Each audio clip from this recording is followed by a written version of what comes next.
참 좋은 날입니다. 성스러운 주일 아침에 오늘 또 주님 앞에 나와 예배하는 사랑하는 귀한 교회 여러분들에게 주님의 크신 은혜와 은총과 축복이 함께하기를 소원합니다. 아멘. 우리 한번 활짝 웃으면서 옆 사람과 인사하십시다. 같이 예배드리 반갑습니다. 잘 오셨습니다. 아멘. 기도하겠습니다. 아무것도 두려워하지 말라. 주 나의 하나님이 지켜주신다. 놀라지 말라. 겁내지 마라. 주님 나를 지켜주신다. 오늘 시간 말씀을 통해서 사탄 마귀는 예수를 떠나고 천사들이 나와서 수종드는 역사 있게 하여 주옵소서. 부자 관종이 말씀 전합니다. 인간의 자체는 감춰주시고 살아계신 성령의 하나님 말씀 전할 수 있도록 축복하옵소서. 예수님의 이름으로 기도합니다. 아멘. 세계를 감동시킨 어느 유명한 스타의 명언입니다. 누군지 한번 알아맞혀 보시기 바랍니다. 나는 선수 시절 9,000번 이상의 숏을 실패했고 300번의 경기에서 졌다. 그중 25번은 다 이긴 게임에서 마지막 숏의 실패로 졌다. 나는 살아가면서 수많은 실패를 거듭했다. 그러나 나에겐 실패가 내가 성공할 수 있는 유일한 이유다. 혹시 누가 남긴 말인지 아십니까? 네? 할렐루야. 남자가 맞춰야 되는데 여자가 맞췄어요. 특별히 운동은 남자들이 잘하는데 유명한 마이클 조던입니다. 연말 선물 하나 드릴게요. 나오십시오. 빨리 나오세요. 시간 없어요. 상품권이에요.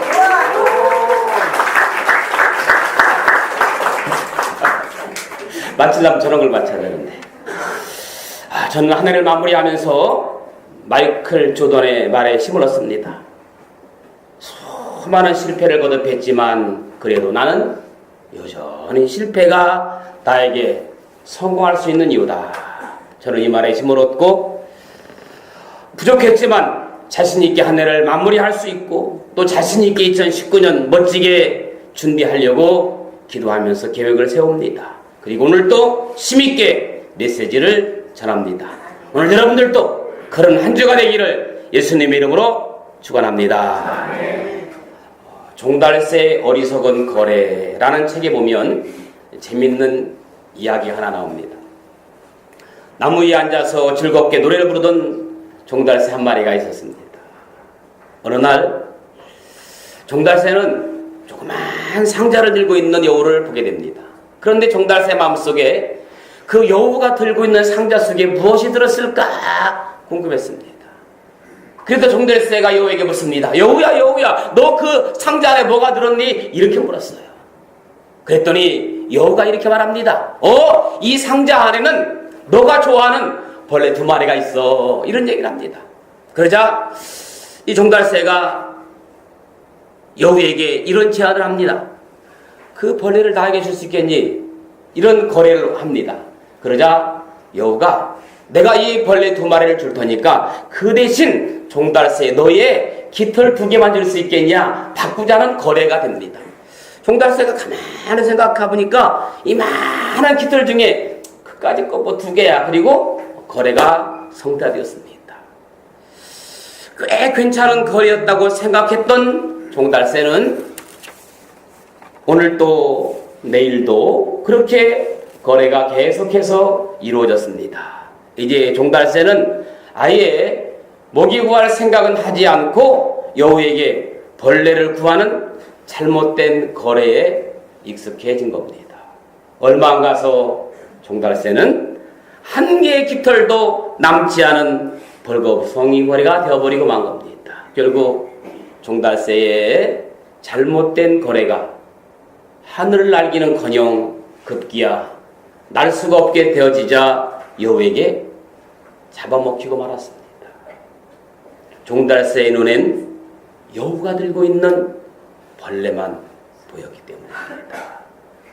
여러분, 저는 이 이야기를 들으면서 이런 생각을 해봤습니다. 이 이야기는 마치 잘못된 우리 신앙인들의 모습을 이야기하는 것입니다. 하나님은 우리에게 하나님께 가까이 갈 수 있는 은혜를 계속해서 주십니다. 그런데 우리가 세상 유혹에 넘어가서 하나님께 갈 수 있는 은혜들을 잘못된 거래로 다 바꿔 먹고 있습니다. 그래서 때가 되어 천국에 갈 때쯤 되면 천국에 갈 수 있는 영적인 것들이 아무것도 준비되어 있지 못한 우리들의 모습이 아닌가 생각이 되어집니다. 이런 종달새의 유혹은 지금도 저와 여러분들에게 계속되고 있습니다. 아니, 오늘도 계속되어지고 있는 것이 아니라 오늘날에는 더욱더 기승을 부리고 가장 많은 신앙인들이 잘못된 유혹의 거래에 넘어가고 있지 않는가. 그럼 우리는 정신을 차리고 이 유혹의 거래, 잘못된 거래를 이겨야 합니다. 끊어야 합니다. 베드로전서 5장 8절에 있는 말씀 보니까 정신을 차리고 깨어있으라. 이는 너희의 대적 마귀가 울부짖는 사자처럼 삼킬 자를 두루 찾아다니기 때문이라고 말씀하고 있습니다. 이 시간도 마귀는 우리가 신앙생활하지 못하도록 잘못된 길로 가도록 자꾸 우리를 유혹하고 울부짖는 사자처럼 삼킬 자를 두루 찾아다니고 있다는 겁니다. 마귀는 여러분 예수의 이름으로 물러가라고 해서 순순히 물러가는 존재가 아닙니다. 여러분 힘들 때 사단아 물러가라! 그러면 금방 물러갑니까? 도적분을 해요. 마귀는 우리가 생각하는 것 이상으로 훨씬 더 강하고 지구상의 모든 사람들을 미혹시킬 만큼의 강력한 힘을 지닌 존재입니다. 저도 부족하기 때문에 마귀의 영적 싸움에서 여러 번 실패를 합니다. 그럴 때마다 저는 부끄럽지만 다시 회개하고 몸부림치면서 예수의 피를 통해 하나님께 용서를 간구합니다. 내가 이런 기도를 드린 동안에는 마귀는 내 옆에서 나의 죄를 자꾸 집요하게 들추어서 주님 바라보지 못하도록 미혹하지만 저는 여전히 말씀으로 그를 결국 대적하여 그를 떠나게 합니다. 아멘. 그리고 오늘 본문에 있는 말씀처럼 마귀가 예수를 떠나고 마귀가 나를 떠나고 천사들이 나와서 수종듣더라. 오늘 사랑하는 여러분, 지금까지 신앙생활하면서 여러분을 괴롭히고 유혹하는 모든 사탄을 떨쳐버리고 예수 천사가 수종드는 은혜가 있기를 주님의 이름으로 축원합니다. 아멘. 주님은 선하시고 신실하기에 그분을 사랑하는 모든 성도들의 간절한 기도에 외면하지 않으신다고 했어요. 그리고 마귀는 수시로 기회만 나면 저를 그리고 여러분들을 공격해서 쓰러뜨리려고 하고 있지만 그래도 저와 여러분들은 여전히 일어설 것입니다. 이유는 내가 믿는 주님은 견고한 나의 반석이시며 아멘. 나의 요새시며 나를 건지시는 이시오 나의 하나님이시오 나의 바위시오 나의 방패시오 나의 구원이시오 나의 산성이시기 때문입니다. 할렐루야. 그렇기 때문에 나는 여전히 주를 사랑합니다. 시편 18편 1절에 보니까 나의 힘이 되신 여호와여 내가 주를 사랑한다고 고백했습니다. 오늘도 주를 사랑하는 여러분들에게 성령의 천사가 수종드는 역사가 있기를 주님의 이름으로 소원합니다. 데살로니가전서 5장 8절에 있는 말씀 보니까 우리는 낮에 속하였으니 정신을 차리고 믿음과 사랑에 호심경을 붙이고 구원의 소망의 투구를 쓰자. 깨어 정신을 차리라는 말입니다. 왜 깨어 정신을 차려야 되느냐? 언제 전쟁이 날지 모르기 때문에 마치 군대에서 쓰는 용어처럼 5분 대기줄처럼 구원의 투구를 쓰고 전쟁 나갈 수 있는 준비를 갖추라는 겁니다. 투구를 쓰지 않으면 적의 표적이 되거든요. 죄의 화살이 날아오거든요. 모든 상대의 공격을 막는 비밀이 구원의 투구입니다. 오늘 또 구원의 투구를 쓰기 위해서 오늘 말씀으로 도전받는 줄로 믿습니다. 오늘 본문에 있는 말씀 보니까 의의 호심경을 붙이라겠습니다. 의의 호심경이 뭡니까? 요즘 말로 말하면 가슴에 입는 갑옷이에요. 우리는 감사의 갑옷, 감격의 갑옷으로 우리의 가슴이 언제나 가득 차야 됩니다. 내 가슴에 감사가, 내 가슴에 감격이 넘쳐야 됩니다. 여러분, 사람이요, 감사가 넘치는 사람과 감격이 넘치는 사람은 표정을 보면 알 수가 있어요. 행동을 보면 알 수가 있습니다. 여러분, 마음속에 감사와 감격으로 충만할 수 있기를 예수님의 이름으로 축원합니다. 감사가 넘치는 사람은 모든 것을 긍정적으로 보고 있거든요. 아름답게 보거든요. 행복하게 보거든요. 소망이 넘치거든요. 그렇기 때문에 그런 사람이 항상 웃음이 넘치는 거예요. 사랑하는 여러분, 마음속에 감사와 감격이 넘치기를 주님의 이름으로 간절히 축원합니다. 왜? 우리는 뭐가 보장되어 있는 사람이에요? 잘 모르십니까?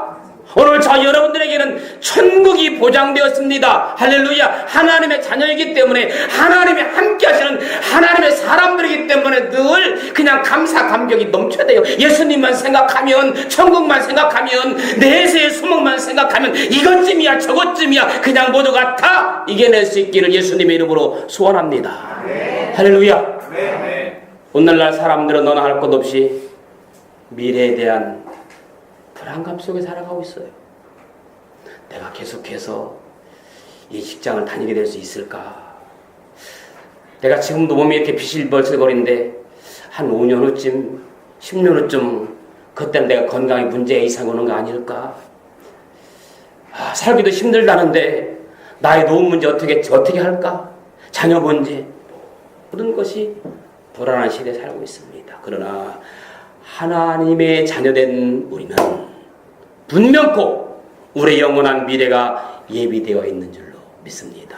왜? 이 세상 끝이 아니거든요. 여러분, 이 세상이 끝이라고 생각하는 사람은 가져도 불안한 겁니다. 만족이 없습니다. 그러나 내가 죽으면 천국 간다는 소망을 가진 사람은 내가 조금 부족해도, 조금 내가 손해본다 할지라도, 왜? 나에게는 죽음 후에 천국이기 때문에 내세에 소망이 있는 사람은 항상 기뻐요. 할렐루야. 네. 무슨 일을 만나든지 만사 형통합니다. 내세에 소망을 갖고 살아갈 수 있기를 예수님의 이름으로 축원해요.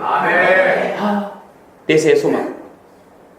잠을 자다가도 내세의 소망. 할렐루야. 딱 눈을 뜨면 내세의 소망. 그것 때문에 행복할 수 있기를 예수님의 이름으로 축원합니다. 금고 때문에 행복하지 말고 예수님의 소망 때문에 행복했으면 좋겠어요. 할렐루야. 하나님이 나를 세우시고 부르신 것은 나를 구원하시려고. 구원의 투구. 구원의 투구가 뭡니까? 중요한 겁니다. 구원의 투구는요, 십자가 사건이에요. 여러분, 예수 믿는 사람들이 십자가 사건을 빼면 아무 의미가 없어요. 예수께서 나와 함께 살고 싶어서 십자가를 지고 죽으셨잖아요. 내가 깨어있든지 내가 잠을 자든지 무엇을 하든지 나와 함께 살고 싶어서 예수님이 죽으신 줄로 믿습니다. 할렐루야. 내가 도대체 뭐라고? 나와 살고 싶어서 주님께서 십자가를 치셨다니, 나 때문에 죽으셨단 날이 웬 말입니까? 이거 믿어지시면요, 정말 신앙생활이 그렇게 행복할 수가 없어요. 오늘날 내게 다가오는 유혹을 어떻게 이겨야 될까? 그리고 이런 유혹이 도대체 언제 온다는 것인가? 알면 언제 오는지 알면 좀 대비라도 할 텐데, 이 유혹이 언제 올지 몰라요. 언제 시험 들지 몰라요. 여러분, 내가 언제 시험 들지 알아요? 믿음 하다 보면 시험 들 때가 있지요. 독수리처럼 올라갈 때가 있죠. 그런데 여러분, 내가 언제 시험 들지 알면 절대로 시험 들지 않습니다. 마치 도적처럼 시험이 들어요. 오늘 본문에 나오는 예수님을 통해서 한번 살펴보려고 합니다. 첫째, 언제 유혹이 오는가? 여러분, 가만히 보니까 언제 유혹이 오나 봤더니요, 인생의 큰 사건 직후에 유혹이 와요. 특히 내가 세상적으로 너무너무 잘 나가고 교만하여 있을 때 유혹이 오더라고요. 예수님이 찾아온 유혹이 언제였습니까? 예수님이 요단강에서 세례를 받은 직후였잖아요. 그 세례식은 예수님과 사람들에게 너무나 놀라운 기쁨의 충격적인 사건이잖아요. 예수님께서 요단강에서 세례 요한에게 세례를 받고 물에서 올라오실 때에 성경에 보니까 하늘이 어떻게 했다고 그랬어요? 열렸다고 그랬어요. 그리고 하나님의 성령의 비둘기 같이 내려 자기 위에 임하심을 보시더니 하늘로서 소리가 있어 말씀하시되 이는 내 사랑하는 아들이요 내 기뻐하는 자라. 얼마나 행복합니까? 세상에 하늘이 열리고 성령의 비둘기같이 내리고 하늘에서 소리가 들렸어요. 내 사랑하는 아들이요 내 기뻐하는 자라. 예수님께서 세례를 갚을 때 이런 소리를 들었단 말이에요. 뭐 천하가 모두가 다 내 것 같은 그런 기쁨에 충만할 때 예수님은 하늘이 열리고 하나님의 성령이 비둘기같이 내려 자기 위에 임하는 것을 보셨잖아요.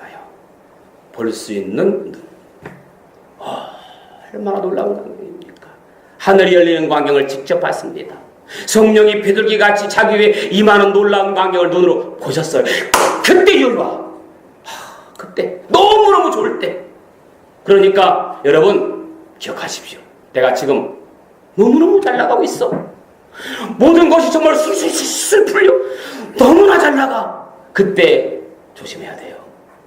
아멘? 그때 예수님은 하늘로서 이는 내 사랑하는 아들이요 내 기뻐하는 자라는 소리를 귀로 들었습니다. 여러분 들을 수 있는 귀가 있다는 거 감사하지요. 이렇게 놀라운 사건이 있은 후에 유혹이 찾아옵니다. 유혹은 이렇게 우리에게 큰 사건을 경험해서 교만해지기 쉬울 때 찾아옵니다. 그러므로 교만해질 때 우리는 더욱 조심해야 돼요. 두 번째는 반대로 우리가 가장 약할 때 찾아옵니다. 내 약점이 있을 때. 여러분 예수님은 놀라운 세례 사건 후에 바로 공생애를 시작하지 않으시고 광야로 나가셨잖아요. 광야에 나가서 금식했잖아요. 그것도 저도 여러분들 한 번도 평생 할 수도 없고 생각할 수도 없는 40일간 금식 기도를 했잖아요. 뭐 여러분 가운데 혹시 40일 금식하신 분 계십니까? 오늘 여러분 가운데 40일 금식하신 분 계시다면 저는 그분을 구세주로 모시고 싶어요. 어렵거든요. 그런데 예수님이요 40일 금식하셨으면 막 천사들이 와서 수종 들고 기뻐해야 되는데 성령 충만하고 모든 문제들이 막 저절로 다 해결될 것이라고 생각합니다. 가장 유혹을 받지 않을 때라고 생각합니다. 왜냐? 40일간 금식하면 여러분 사람이 견딜 수 없는 한계에 도달한답니다. 그러므로 하나님이 천사를 보내셔서 막 예수님 털끝 하나 상하지 않게 지켜야 되지 않아요? 40일 금식하셨으니까. 그러나 유혹은 그때 찾아와요. 마귀 사단은 예수님의 약점을 사정없이 공격합니다. 왜요? 마귀 사단은 우리 편이 아니거든요. 그렇기 때문에 내가 뭔가 주님을 위해서 교회를 위해서 열심히 해보려고 하면 반드시 방해 작업을 해요. 가만히 지켜보고 있지 않아요. 누가 방해합니까? 누가 가만 놔두지 않아요? 네, 사단이 나를 가만 놔두지 않고 방해합니다. 보세요 여러분, 저 신자가 신앙생활 열심히 해보려고 하면 신앙생활 하지 못하도록 사단은 여러 방법을 통해서 방해 공작을 합니다. 내가 이번 주부터 결심하고 예수 믿고 교회 잘 다녀야지. 그렇게 결심하면 결심하고 사단 마귀도 방해해요. 내가 결심하면 사단 마귀도 결심으로 방해합니다. 생전가야 오시지 않던 시어머니가 시골에서 올라오시는 중이래. 교회 가려고 다 준비했는데 그럼 이겨내고 지금 문 앞에 다 왔대. 5분이면 도착한대. 교회 가야 돼. 멈춰야 돼. 뭐 생각하고 말 것도 없어요. 교회 가야 돼. 멈춰야 돼. 여러분들은 오시겠지만 아직 믿지 않은 사람이야. 초신자. 이번 주부터 결심하고 교회 나오려고 생각해서 그럼 그 마음속에 무슨 생각이 들어? 다음 주부터 결심해야 되지. 그렇잖아요. 그럼 다음 주가 되면 또 결심하고 다른 유혹을 합니다. 그래서 신앙생활은요. 그 유혹을 물리쳐야 돼. 물리칠 수 있는 애가 있기를 주님의 간절히 축원합니다. 내가 열심히 정말 막 다니엘 기도를 했어요. 그럼 뭐가 막 정말 막 열려야 되는데 열리지가 않아요. 내가 이거 다니엘 기도까지 했는데 이게 지금 뭐 하는 거죠? 내가 이거 헛헛한 거 아니야? 이런 생각이 들 수 있단 말이에요. 그런 생각 들도록 사단이 그렇게 가만 놔주지 않아요. 사단은 우리의 뭐예요? 적이에요. 보세요. 평상시에는 별로 연락 없던 친구가 내가 낚시 좋아하는 걸 알고 배 빌려놨다고 그냥 돈도 필요 없대. 몸만 오면 된다고 이번 주 낚시 가다 연락이 와요. 그럼 교회 안 가요, 남자들은요. 그냥 오라는데, 몸만 오라는데. 여러분 그거 있잖아요. 몸만 오라고 어디도 가잖아. 그러니까 막 돈이 들어가 이러면 생각해보는데 그냥 몸만 오래. 가게 되잖아요. 사단은 우리의 적입니다. 그렇기 때문에 절대로 우리 약점과 사정 봐주지 않아요. 여러분 그러니까 사람에게는 뭐 하고 싶은 게 있어요. 감추고 싶은 거 있잖아요. 사단에게는 절대로 약점, 절대로 그런 거 내포면 안 돼요. 자꾸 감춰요. 사단에게 노출시키면 안 돼. 큰일 나요. 보세요. 권투 경기 하는 사람이요. 권투 경기 할 때 무조건 잽을 내미잖아요. 처음에는 상대방의 약점을 봅니다. 그리고 상대방의 약점이 뭔가를 발견된 순간부터 그 약점을 끝까지 거기만 공격하잖아요. 턱이 약점인 선수에게는 턱이구나. 무조건 그냥 막 턱만 노리는 거야. 넘어질 때까지. 여러분, 우리가 가장 힘들고 어려운 일을 당할 때 우리는 동정심을 바라지 말아야 됩니다. 자학하지도 말아야 됩니다. 왜냐? 그때가 바로 우리가 유혹을 받는 때이기 때문입니다. 여러분 인생이라는 게 이렇게 냉정하더라고요. 인생의 가장 좋은 때와 가장 약한 때는 종종 연이어서 온다고 합니다. 여러분 전도서 3장에 보면 솔로몬 왕이 이 세상의 모든 일에서 뭐가 있다고 얘기해요? 때가 있다고 말하잖아요. 범사에 기한이 있고 천하만사 같아 때가 있나니 날 때가 있고 죽을 때가 있고 죽일 때가 있고 치료할 때가 있으며 할 때가 있고 세울 때가 있으며 울 때가 있고 웃을 때가 있으며 슬퍼할 때가 있고 춤출 때가 있으며 그렇게 시작되잖아요. 그래서 성경은 뭐라고 말씀합니까? 선줄로 생각하는 자는 할렐루야 선줄로 생각하는 자는 넘어질까 조심하라. 여러분 유혹이 무엇과 같으냐면 유혹에 빠지지 않기 위해서는 유혹이 오는 때도 알아야 하지만 유혹이 어떻게 오는지도 알아야 돼요. 아 이것이 사단의 유혹이구나. 이게 천사가 나를 수용되는 건지 사단의 유혹인지 이걸 알아야 돼요. 보세요. 오늘 본문 쭉 내용이 이 마태복음 4장에 보면 예수님이 40일 금식하시니 사단이 와가지고 예수를 괴롭히는 장면이 나오잖아요. 자연적인 욕망을 비자연적인 방법으로 만족시키려는 사단의 장난입니다. 보세요. 예수님이 40일간 금식하셨으니 얼마나 줄으셨을 거예요. 하루만 굶어도 못 살 것 같은데 40일 금식하셨는데 지금 예수님이 가장 필요한 건 뭡니까? 먹는 문제잖아요. 마귀는 예수께 돌을 가지고 와서 떡으로 만들어 먹으라고 그러잖아요. 이게 뭐예요? 자연적인 욕망을 비자연적인 방법으로 만족시키라는 것. 육신의 배고픔을 돌들로 떡을 만들어 먹는 것과 자연의 방법이 아니잖아요. 이렇게 우리는 자연적인 욕망을 비자연적인 방법으로 그것은 하나님이 기뻐하시지 않는 방법이라는 것을 가르쳐주고 있습니다. 상담하게 보면 자기 치료라는 말이 있더라고요. 자기 치료. 예를 들어서 보세요. 낮은 자존감을 공격성으로 만족하려는 사람이 있다. 막 자존감이 낮은 사람이 있으면 막 공격적이에요. 또 열등감 같은 것을 공격성으로 만족시키려고 하는 사람도 있고 또 외로움을 막 술로 채우려고 하는 사람도 있고 또 막 스트레스를 약으로 만족시키는 사람도 있고 이러한 것들은 우리의 자연적인 만족을 비자연적인 만족으로 바꾸려는 방법이잖아요.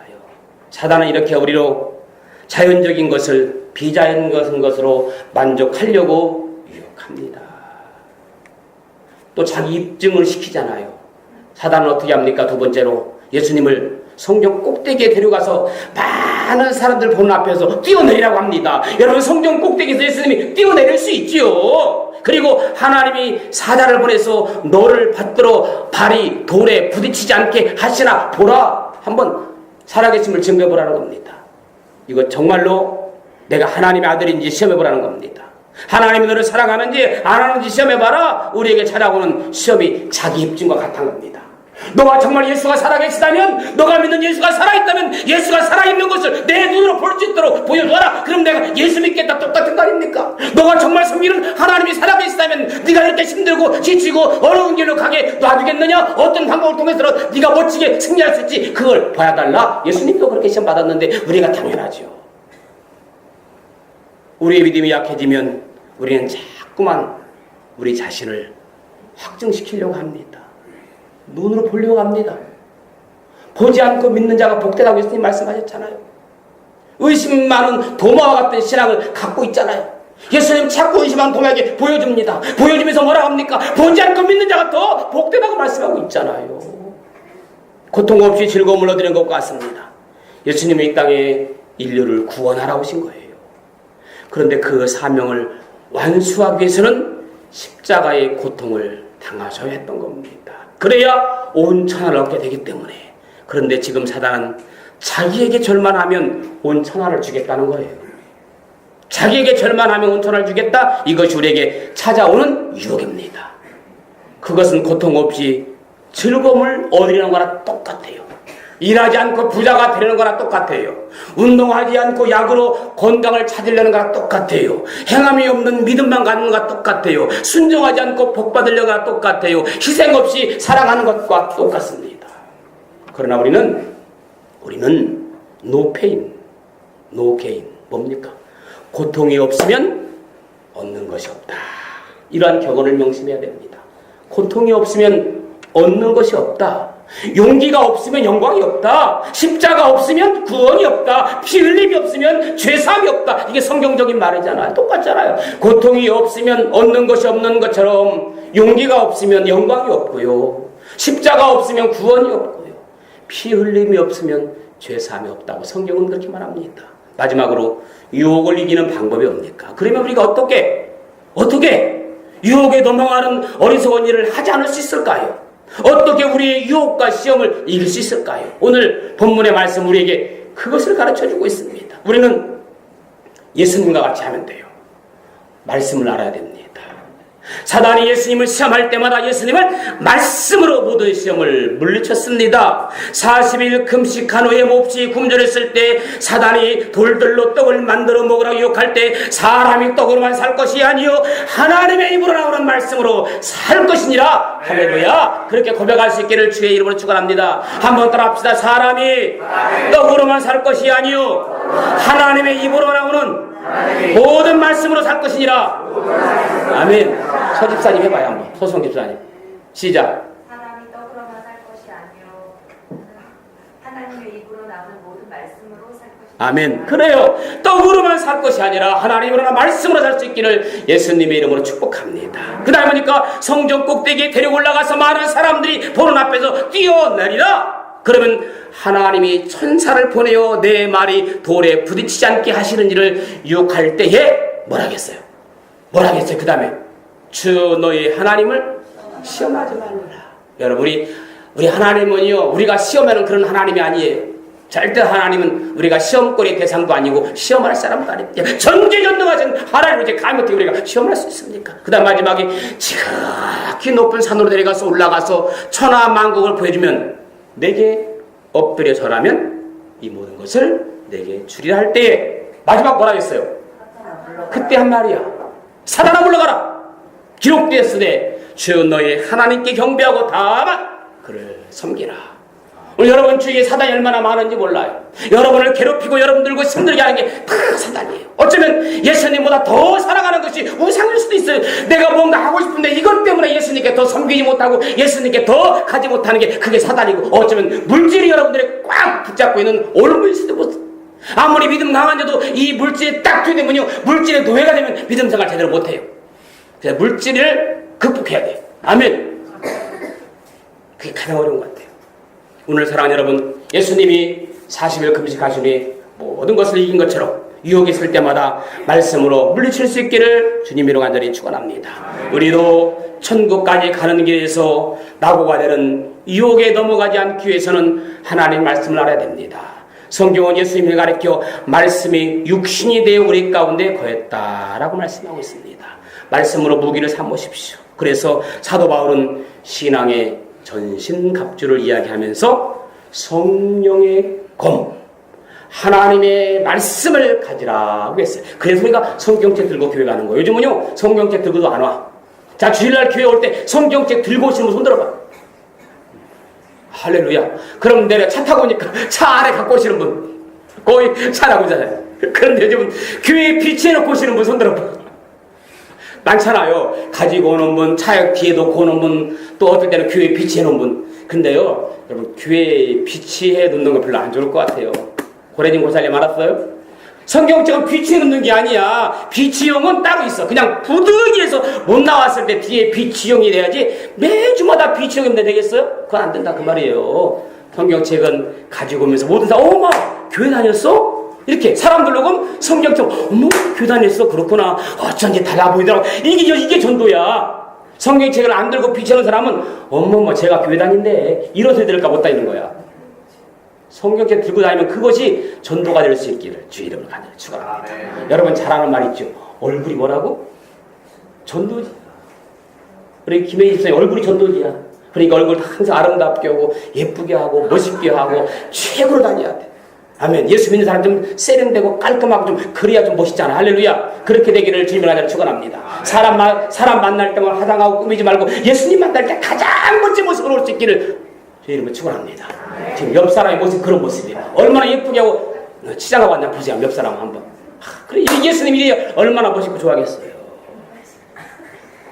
할렐루야. 자 말씀 정리할게요. 천국을 향해 가는 성도들이 천국 가는 영적인 힘을 빼앗기지 않는 길은 열심히 하나님 말씀 묵상하고 듣고 암송하고 말씀대로 살려고 몸부림치는 길에 순종하는 길이 있는 줄로 믿습니다. 이 마귀는 예수를 떠나고 천사들이 나와 수종들었던 것처럼 이제는 여러분을 괴롭히는 모든 마귀를 다 물리치고 천사가 수종되는 역사가 있기를 주님의 이름으로 축원합니다. 길을 비켜라. 누가 나간다? 하나님의 사람이 나간다. 당당하게 세상과 뛰쳐나갈 수 있기를 주의 이름으로 축원합니다. 맨날 세상 가서 넘어지고 자빠지고 천부의 의지 없어서 손들고 옵니다. 제발 그러지 말고 당당하게 좀 싸워서 이길 수 있기를 주님의 이름으로 축복합니다. 여러분 생각해보세요. 나가서 자녀가 맨날 얻어 터지고 오는 게 좋겠어? 한대 때리고 오는 게 좋겠어? 좀 이상한가? 약간 무너질 때 한 번은 좀 때리고 하지 맨날 맞고만 오면 어떤 엄마가 제발 좀 맞고 와라 이런 엄마 있어요? 그러지 않잖아요. 나가서 좀 승리할 수 있기를 축복합니다. 좋으신 아버지 하나님 은혜를 감사합니다. 우리가 어떤 상황 속에서도 차단과 잘못된 거래하지 않는 믿음의 사람들 다 되게 하여 주옵소서. 예수님의 이름으로 기도합니다. 아멘.